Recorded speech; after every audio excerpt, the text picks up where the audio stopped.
Ambience பிரமாதமாக இருக்குது. Taste மட்டும் தான் பார்க்கணும். ஆம்பியன்ஸ் பக்காவாக இருக்குது. டேஸ்ட்டும் பார்த்துட்டேன். டேஸ்ட் ஆக்சுவலி கொஞ்சம் ரொம்ப நல்லா நினைக்கிறேன். ஹிட் பண்ணியிருக்காங்க பக்காவாக. இருக்கு எதுனது அது ரெண்டு சேம் தானா? இப்போ இதே ஒன்று தான் பாட்டு சாப்பிடுது. நண்டு போட்டு ரொம்ப நண்டு தான். நண்டு உங்களுக்கு தானா? எல்லாத்துக்கும் தான். எல்லா வகையான ஃபுட்டும் பிடிக்கும். ட்ரெடிஷனல் ஃபுட்டும் பிடிக்கும் எப்பவுமே.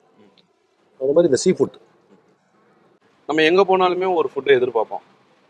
எந்த ஊருக்கு போனாலுமே எனக்கு இந்த ஃபுட்டு கிடைச்சா போதும், என்னுடைய லைஃப் என்னோட வாழ்க்கையை ஓட்டிக்கிறதுக்கு அந்த டேல என்ன கழிச்சுக்கிறதுக்கு இந்த ஃபுட்டு இருந்தால் போதும் அப்படின்னா உங்கள் லைஃப்பில் ரொம்ப பிரதான ஃபுட்டுனா என்னதுன்னா இருக்கு? நான் எப்பவுமே அந்தந்த ஊருக்கு போனால் அடாப்ட் ஆயிடுவேன். எந்த ஊரில் என்ன ஃபுட் கிடைக்குதோ அது அடாப்ட் ஆயிடும். ஃபுட்டுக்கு ரொம்ப மறக்கிற மாட்டேன்.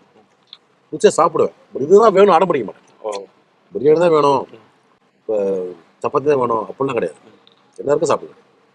வீட்லேயே அப்படி தான். ஓகே. எங்கே போனாலும் அந்த மாதிரி பசிக்கிறப்போ என்ன ஃபுட்டு கிடைக்குதோ அதுதான். அவ்வளோதான். அது போதும்.